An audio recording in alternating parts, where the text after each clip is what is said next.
Rewired, episode number 17. This is the show designed to help those of us who have really good intentions and a slightly wandering attention. Whether you have ADHD and you want to learn more about it, or you are looking for ways to organize your time, your things, or the many details of life so you can get more done, this show is for you. My name is Eric Tivers. I'm a licensed clinical social worker, coach, and consultant. We know that starting can be the hardest part, so let's get started. But before we do, this is the last chance for me to remind you about this. One of the best things that I do to manage my ADHD is I attend conferences. I go and I learn new strategies that help me and my clients, but I keep going back for the community. Please join me in Orlando, July 24th through the 27th for the ADA conference, the only ADHD conference focused on adults with ADHD. Register at ada.adhdrewired.com. That's ADDA.ADHDrewired.com. Hi, and welcome back to another episode of ADHD Rewired. I am glad that you are joining me for another episode. Before we get started with today's show, an interview with Dr. Ari Tuckman, I wanted to take a few moments to thank you for leaving your reviews on iTunes because it continues to help people find this show. Something I haven't done in a while, and I'm going to do right now, is I'm going to read a few reviews that have been left on iTunes because I so greatly appreciate it. The first review I'm going to read comes from Defeat the Drama. And Defeat the Drama says, great information. It's obvious you know your stuff. Great specific strategies to help anyone overcome a lack of focus. Thanks. J. Kennedy 93 says, ADHD does not stop after school ends. As an adult parent of an adult ADHD son, I realize that there is still a lot to know and understand about ADHD. Thanks for the insights and education, Eric. And thanks for that. Daddy Clint says, very helpful. As a teacher, this podcast has allowed me to understand the students that I have that have ADHD. It's also helpful to help me control and live with my ADHD as well. And the last one that I'll read is by Run Dr. Dave. He says, fantastic if you want to be the best you can be. I am actually the host of a lifestyle and improvement podcast, so I think I know this subject pretty well. I am amazed at how good this show actually is. Yes, I am hooked. Well, thank you guys for those reviews. I so do greatly appreciate them. And if you haven't left a review yet, go on to iTunes or Stitcher and please leave a review because it truly is a way you can help the show out because it helps other people find this show.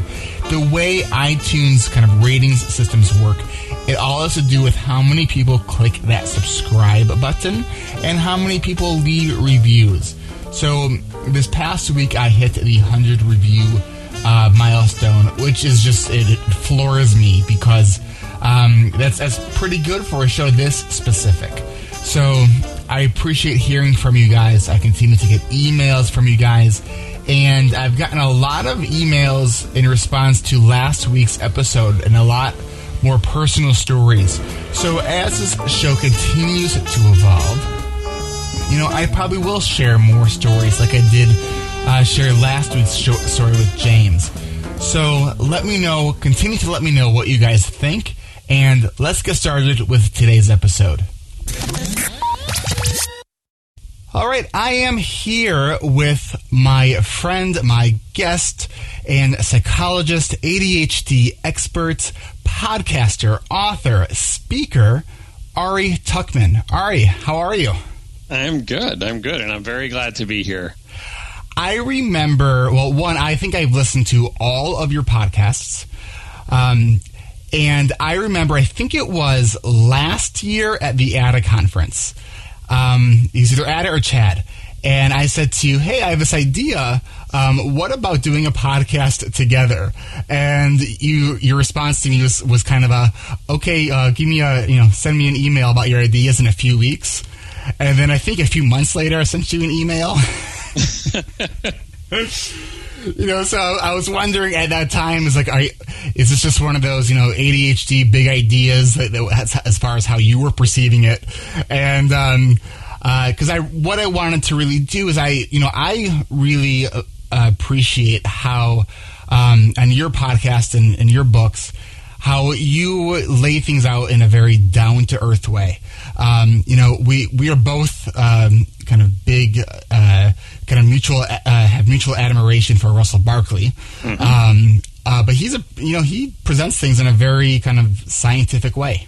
Right. And you present things in a very, this just kind of makes sense. You leave out a lot of the clinical jargon that I think tends to just, confuse a lot of people. So I really appreciate kind of how you present information.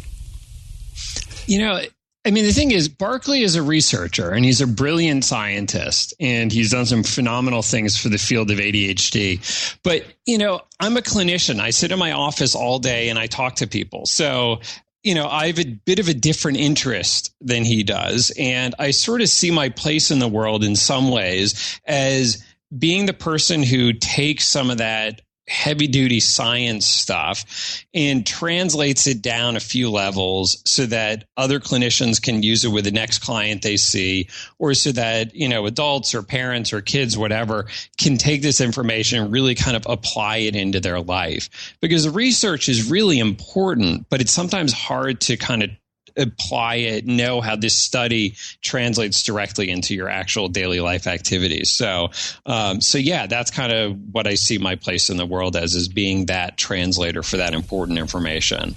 And I think, both your book and podcast by the same name, More Attention, Less Deficit, I think just does a really, really nice job with that. Now, I was looking on your website, and I know that the amount of downloads you've had on your podcast is pretty impressive. And what you have on your website says 1.5 million downloads. Right.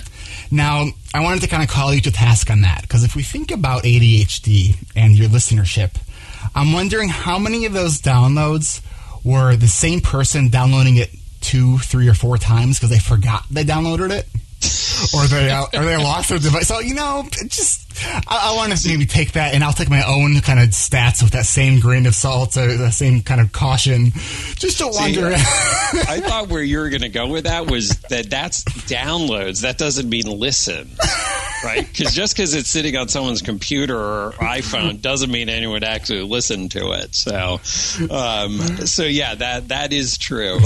You've had 300 listens, and right.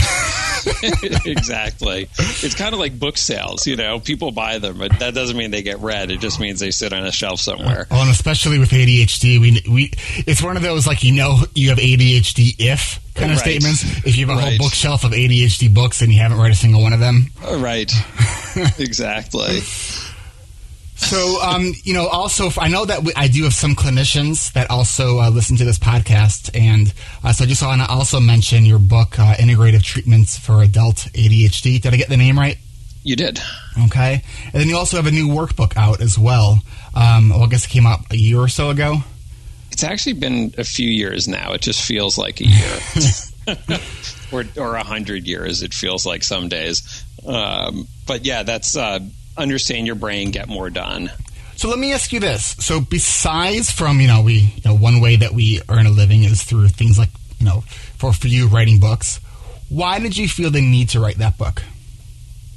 Well, that book was kind of the idea of it. It's a workbook that teaches the reader about executive functions and how they relate to ADHD. It offers strategies of my own that I'm kind of suggesting. But then the workbook part of it is that, it's you're supposed to work it. Like, it's similar to what I do in my office sometimes, and probably what you do in your office, that it walks readers through different sorts of things of, what strategies have you used in the past? What has worked well? What hasn't worked well? Here are some ideas for me in terms of strategies. What are ideas of your own that you've already come up with or gotten from somewhere else? And helps readers kind of apply those ideas into their life. And the idea of the workbook is that, it's kind of like we just talked a few minutes ago about translating, science into practical ideas.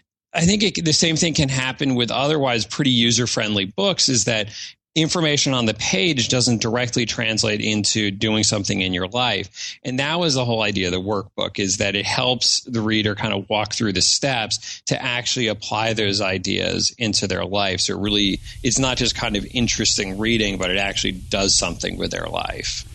Okay, so translating intention into action. Exactly. Well, that's great. And how's the response been to it? The response has been really good. People really they like the practical strategies in there. They like the way that, these potentially complicated, difficult to understand concepts are presented in a very user-friendly kind of way. So yeah, actually the next book that I'm not working on, because I'm taking time to do things like this, and to sometimes have a life, it's another workbook, and I'm tentatively calling it, the ADHD self-esteem workbook.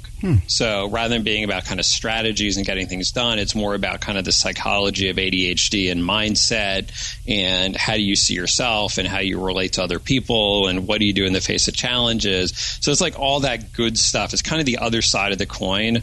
Executive functions and strategies is the, what to do to get things done.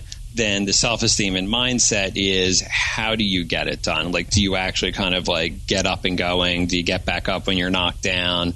All of that, kind of the psychology side of it. So I think they're a great pair. I just need to actually find some time. Maybe the summer is going to be the time to, really just get that book rolling here.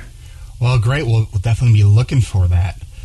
I think the notion of self-esteem, I always find it interesting when, my background was I was trained as a school social worker. And after a one semester in grad school, I got fired from an internship for kind of sort of somewhere between the balance of not reading the school politics correctly and the other side of being basically the brunt of a kind of assistant principal who wanted to let me know how powerful he was. Mm-hmm. So, in between that and then getting that second internship, realizing that, this was in a really good school, very progressive, but it helped me realize that that's not where I want to work. Mm-hmm. And I have no idea where I was just going with this train of thought. Self-esteem. All right. And I still don't know. Self-esteem. Oh, yes. Thank you. I got it. All right. Yep. Back on track. So I see these groups people want to start for about self-esteem, and you don't do groups or work on self-esteem. Self-esteem comes from success. Mm-hmm. It comes from seeing the success. It comes from getting knocked down, getting back up, and saying, oh, I did that. That's where I find that self-esteem comes from. Right. Yeah, so. It does.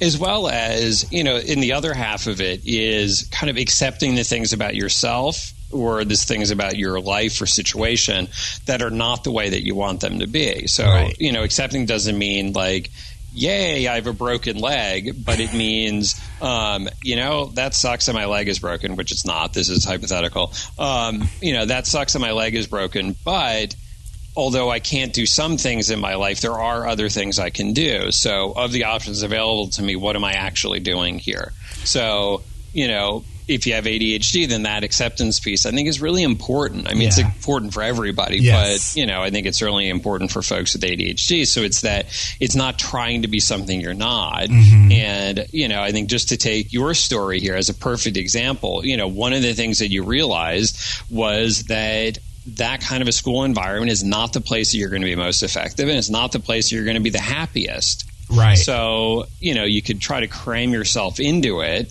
but it's like, God, how many people do I talk to who are stay in these terrible situations rather than change it? So you made a smarter move. It's that fear of taking those risks. But I think it's riskier to stay in a situation that you're miserable in.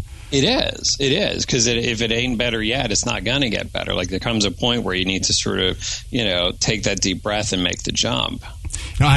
I love the kind of the entrepreneurial journey. It's exciting because there's always kind of something new that can get your attention and get you focused.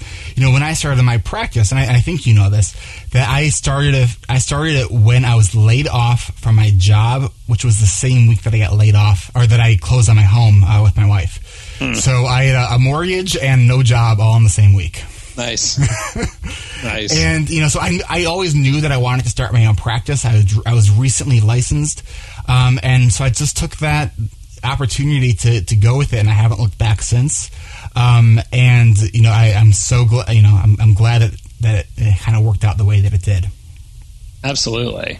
Yeah. As someone in private practice also, it can be, if you're the right person for it, it can be a really wonderful experience.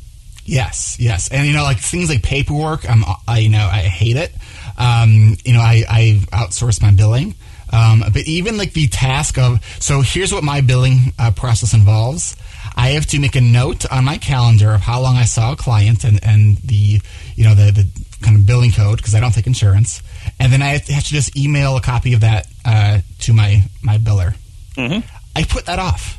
It takes me about 3 minutes to do, and I even put that off. Right. So I'm trying to figure out a way to have my biller just have like full access to my calendar, so I don't have to actually do anything with it. Mm-hmm. And that's, to me, that's the type of strategies that really make a difference in the ADHD life. Because it's when you look at that shouldy thinking that, I should just be able to do that. Well, it's like, to reframe it would be nice to do that. But so that kind of makes me think about, I've read a few things that you've written and heard you use the 4-letter word a few times. I don't know if you know what 4-letter word I'm talking about. It's the word just. Mm-hmm.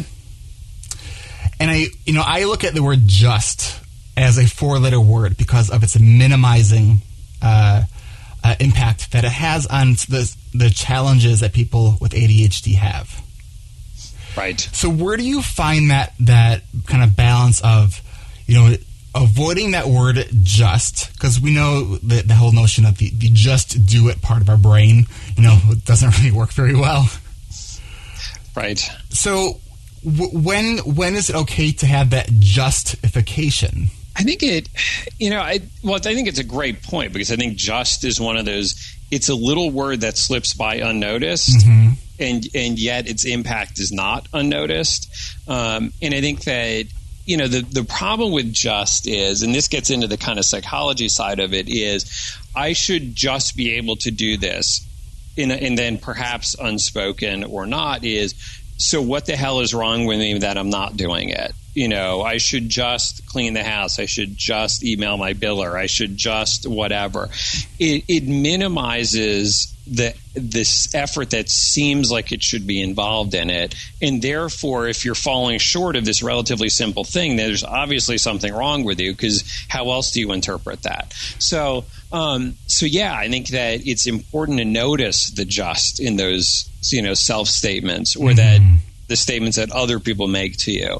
But I think that you can use just as a way to kind of get over that hump if you can use it in a very kind of conscious way of saying, like, you know what, I just need to get started on this. It's not a big deal.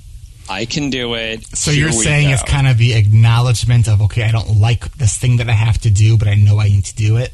Yeah. Okay. And to also kind of talk yourself down from it, because I think that sometimes when we procrastinate or avoid things, we overbuild it in our minds, like that it's going to be this awful, terrible thing. So true. Whereas I think sometimes you can use just as a way to kind of minimize it a bit and say, like, look, this is not that big a deal. Like, I just need to get started, or I just need to do 20 minutes worth, and then that will probably be enough. Or I just need to start, and then I'll see how I feel once I'm rolling with it. Yeah, I think, for someone who was as myself, who was diagnosed so late, I think that word just has so much kind of emotional kind of baggage to it that, you know, even when I hear you saying it, the intention I totally understand and it makes sense, but there's this like kind of deeper seated, you know, connection to that.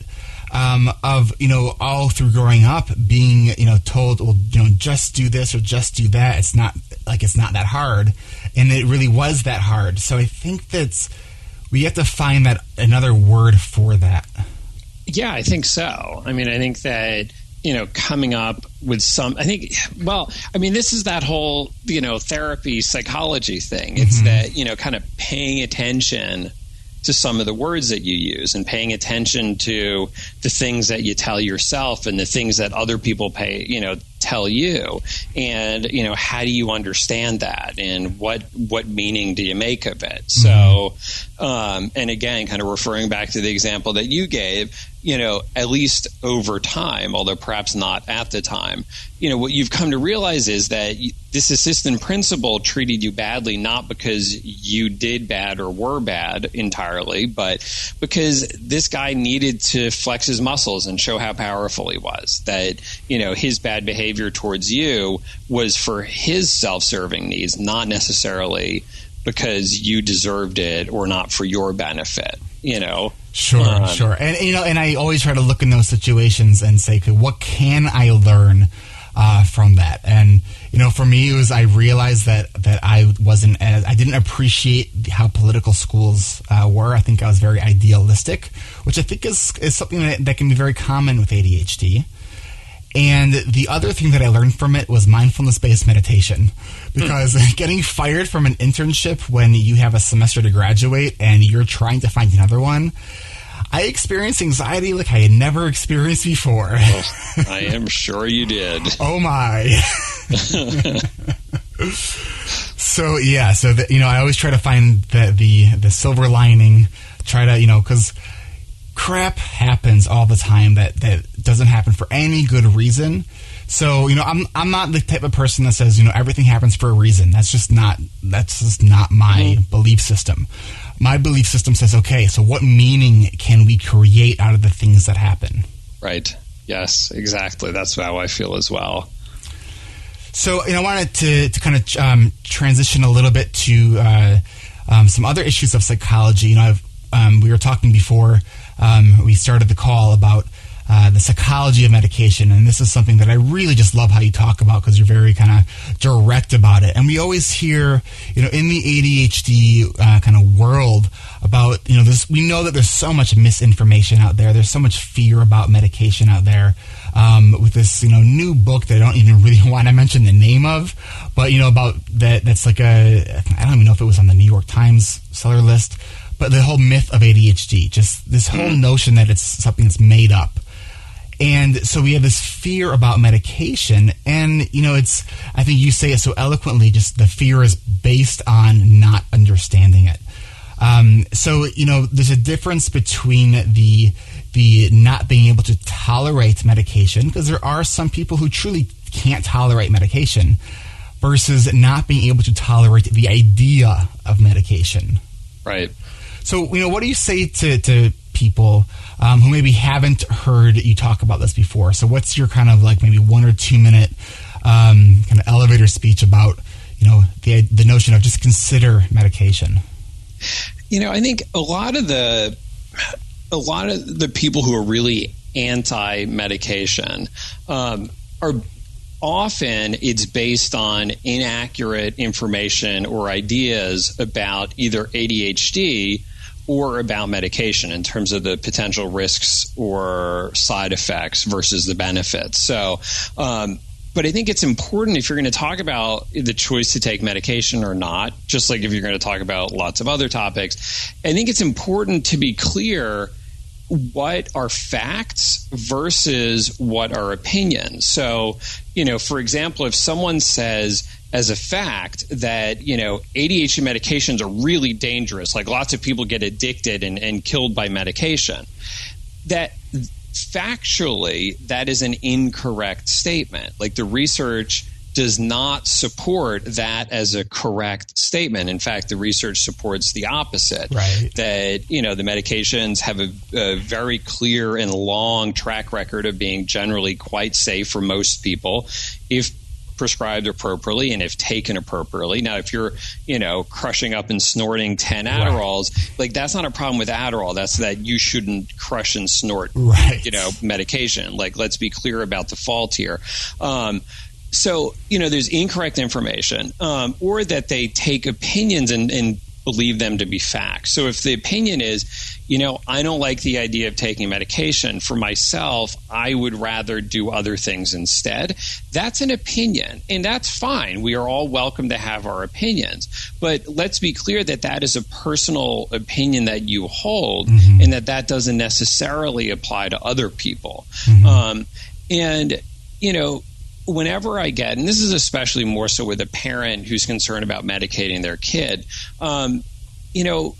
whether they're in my office and they're paying me to be there, or they're at a presentation that they took time out of their busy life to attend, whenever I hear this thing of like, I don't want to put my kid on medication, my response is usually some variant of this, which is, I don't like the idea of kids on medication either.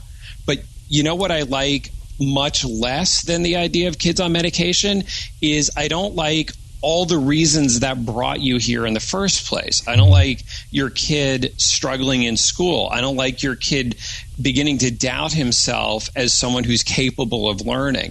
I don't like your kid getting in trouble by teachers, frequently, and feeling bad about himself, self-esteem, or bad about teachers or bad about school. I don't like the idea of kids who are doing badly in school are more likely to get into, all that sex, drugs, and rock and roll kind of stuff that parents of teenagers stay awake at night worrying about. I don't like the idea of folks with untreated ADHD being more likely to have car accidents. I don't like the additional struggles that come in marital relationships or romantic relationships from untreated ADHD. I don't like all of the statistics that show all the many, many, many ways that ADHD makes somebody's life harder. So if what we're talking about here is my kid isn't going to be hungry for lunch versus, what grades are they getting and how do they feel about themselves as a learner and how does this apply to the rest of his life going forward? For me, this is a very short conversation.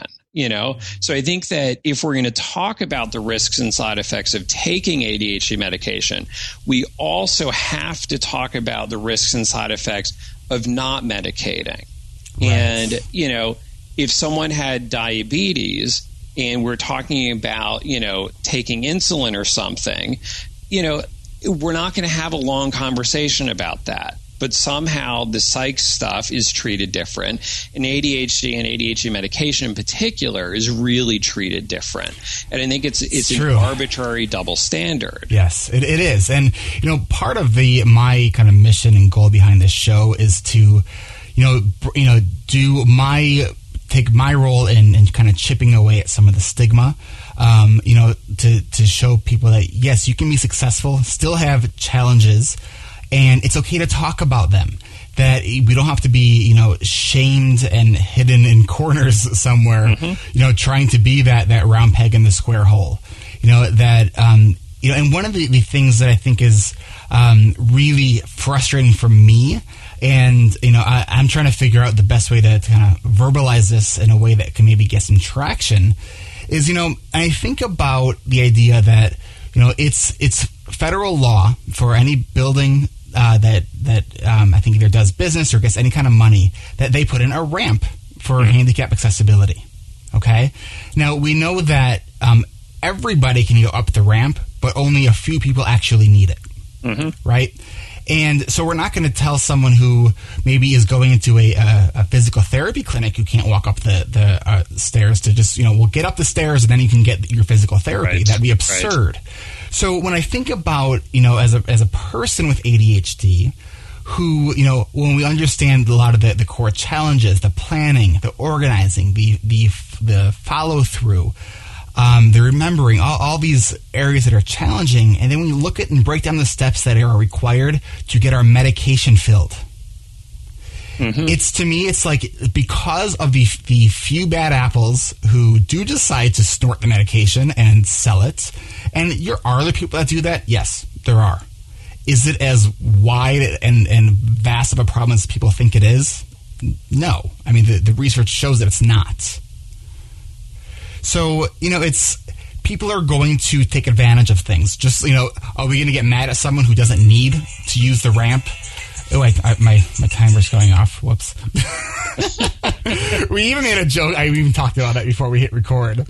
Oh, so my goal was half an hour, and I didn't even, I didn't even think, I probably should set a timer that doesn't have an alarm. It never even crossed my mind. Well, so that's kind of giving us some focus, because I think we have about 10 minutes left. Right. Okay. So that was kind of my little kind of rant about, I just think that because of the class of medication it is, I want to be able to call my doctor and ask him to call in a refill. And because of the class of medication it is, I can't. Right. And, I hate saying it's not fair, but it's not fair. So that's that. And maybe that's a whole other conversation and something that we can, talk about more in the future.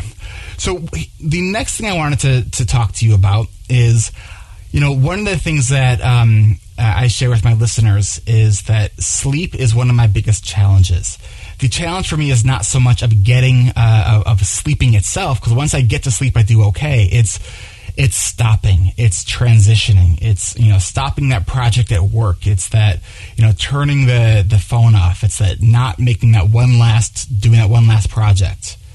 So, and I was listening to a podcast by Michael Hyatt called "This Is Your Life." It's a really good podcast about kind of inspirational leadership.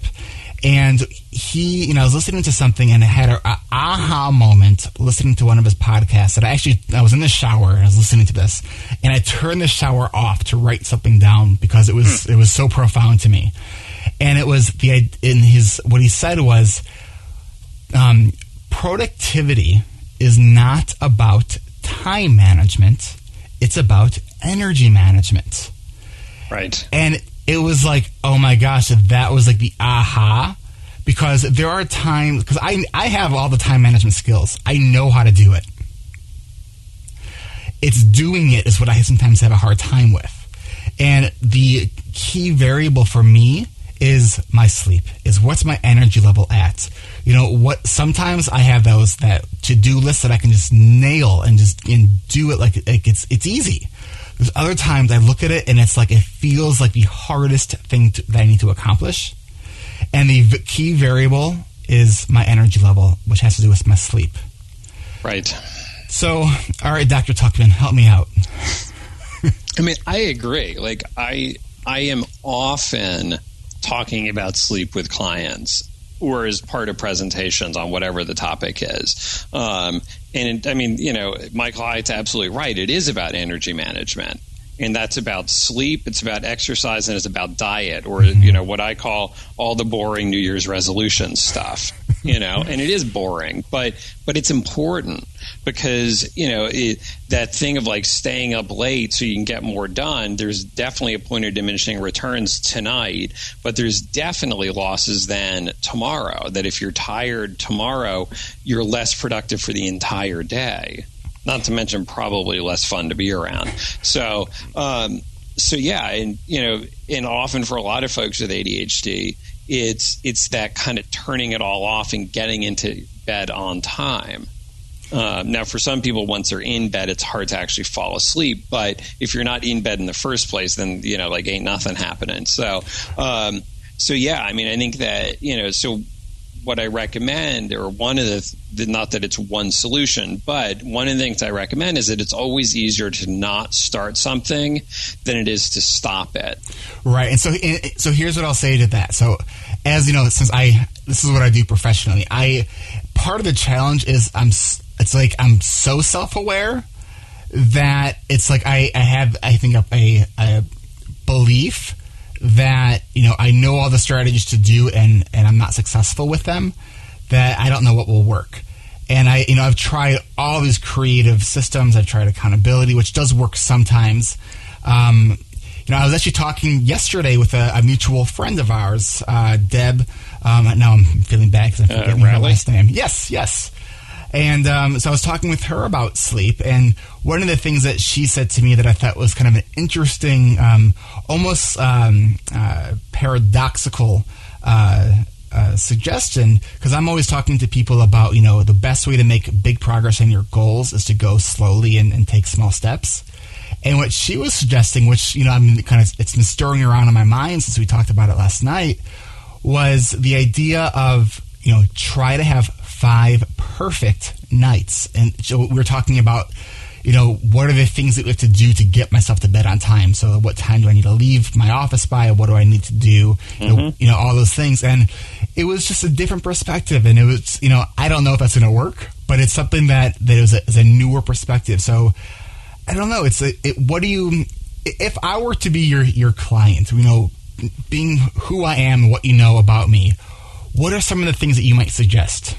Well, I think, I would start with trying to figure out with you, using maybe the last some nights as an example, why is it that you're not getting into bed earlier? Like, what is happening instead? And specifically, what are those kind of choice point moments? Where, like, let's say grabbing your iPad and then getting stuck on it because too much time goes by. It's that choice to grab the iPad. That's your big choice point. So what is it, though, when I say, so I'm totally aware of that. And I will even say to myself, don't do it. How Russell Barkley says in one of his books, say the action and say it out loud. Right. So I'll really say to myself, don't do it. And it really feels so neurological. It feels like my mind wants to do one thing and my body does something else. Mm-hmm.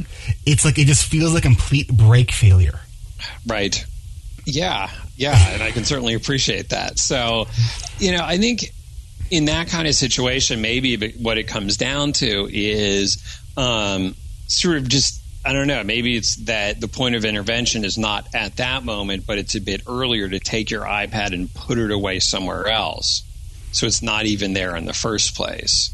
If in that moment at, let's say, 10 o'clock at night or whatever, if at that moment you're not able to muster the willpower to resist it, then it means there's some earlier point where you need to, do the thing that's going to set you up to make a better choice in that moment. So are you telling me that in the 3 minutes that I'm giving you to solve my sleep problems, you can't do it? Right. Might take a little more detail than this. Oh, man, I need all the help I can get. Right. But I think it is important with these to have this idea of persistence. Mm-hmm. Like, I'm going to try something, and if it works, that's awesome, and that's going to tell me some things. But if it totally fails, that's awesome too, because now I want to figure out, why did it not work? Mm-hmm.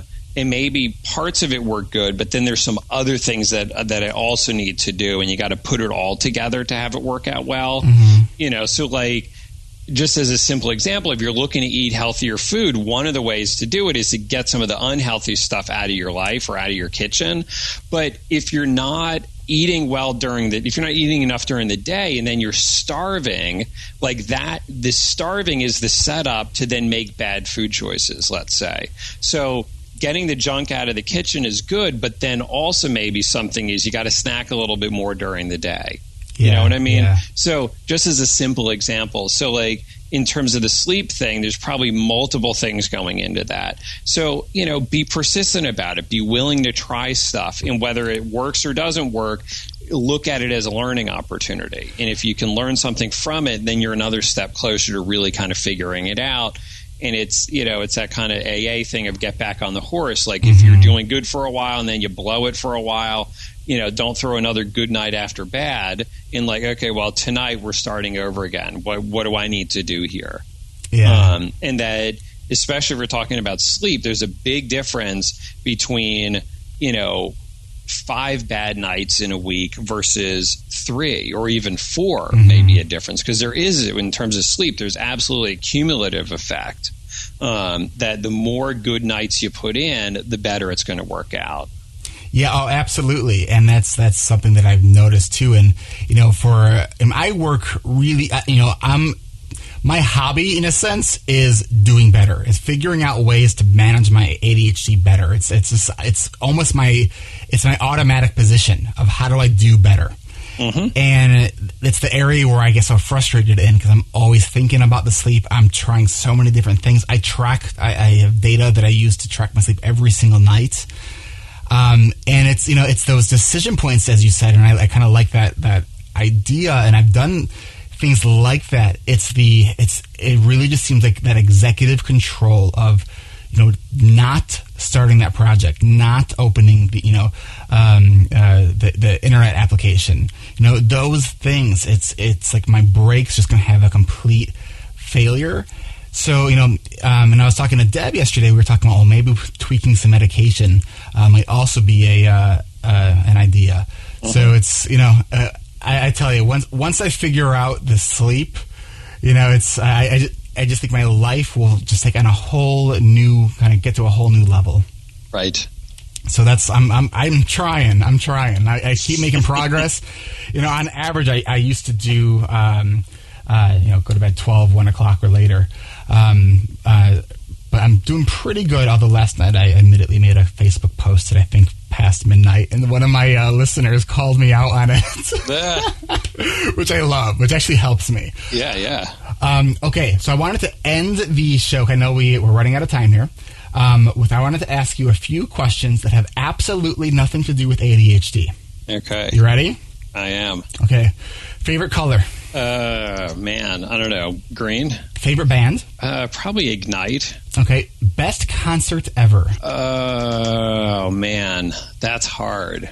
I did just see Ignite last week. I definitely did not get enough sleep that night, but it was a cool show to see. And what kind of music is that? Ignite is a hardcore band, so it's a little bit different. Okay. When I learned that you like hardcore music, I just thought it was so interesting because it was so paradoxical to what I imagined for some reason. Thundercats or He-Man? He-Man. Okay. Nintendo or Atari? I'm old school, so I'm Atari. All right. What is so I'm breaking the rules. What is your most ADHD-like trait?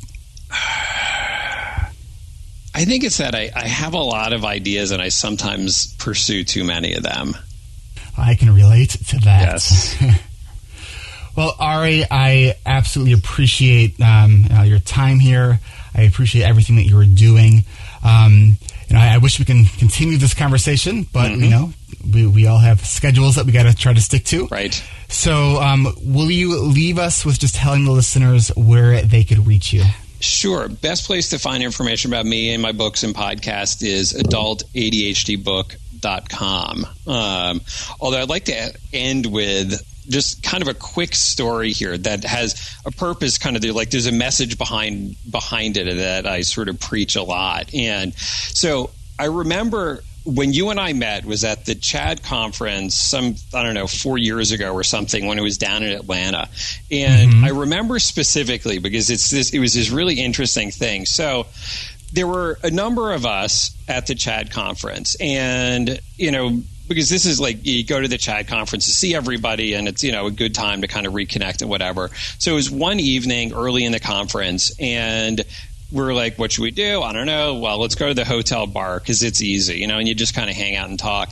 And I remember going down, and there weren't really most of the tables were taken, but there was this. You were sitting at a table, and Tara McGillicuddy from ADD Classes said, "Oh, that's this guy Eric. I met him earlier. He seems like a decent guy. Let's go sit with him." And, so we did, and kind of that's how we met, and we were all kind of hanging out and whatever. And that's kind of, and away we go. But what was interesting to me about it is that here's this random thing that you could as easily have been sitting up in your room, but it's you're going to go to the effort to fly to Atlanta for this CHAD conference. You should be out and about, in places where you're going to meet people and opportunities are going to come up. And, so I have this saying that I use a lot, which is that things lead to things. You put yourself into situations and maybe something comes of it. But definitely more things come of it if you're in a situation than if you're not. And, had you been sitting in your room, kind of path of least resistance, easy thing to do, we never would have run into each other that night.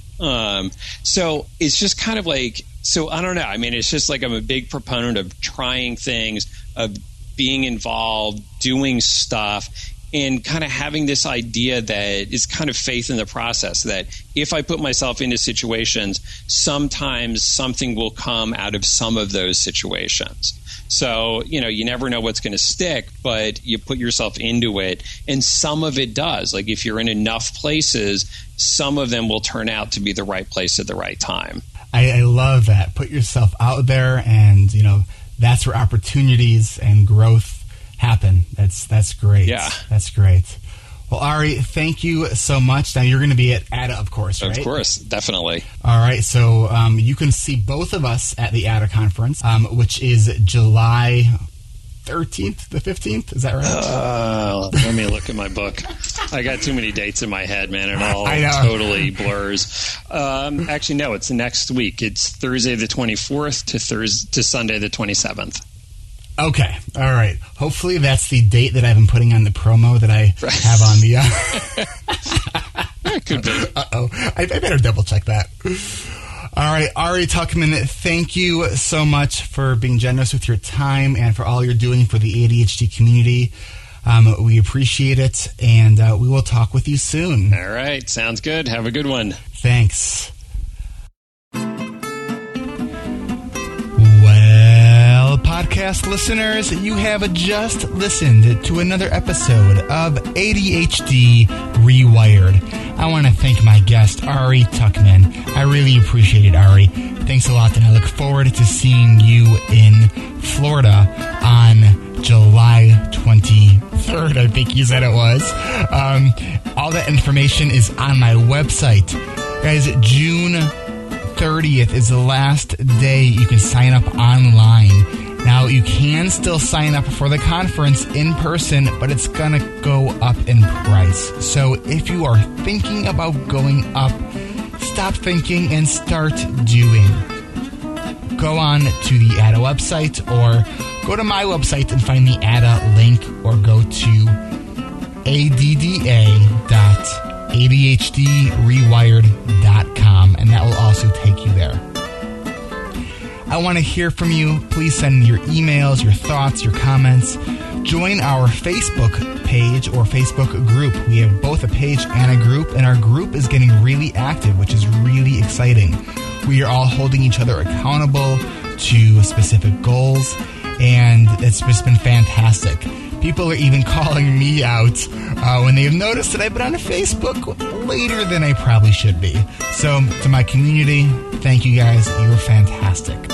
Don't forget to go onto iTunes and click subscribe and leave a review. This helps other people find it, and I want to help bring ADHD Rewired back to the top of the different categories that I am in. Help make it a nice shiny object once again in the iTunes store. I appreciate that so much. I appreciate you. Last week, I was interviewed by Rye Taylor with the new podcast, Take Action Q&A. I had 10 minutes to answer listener questions about entrepreneurship and projects and stuff like that. So go check it out.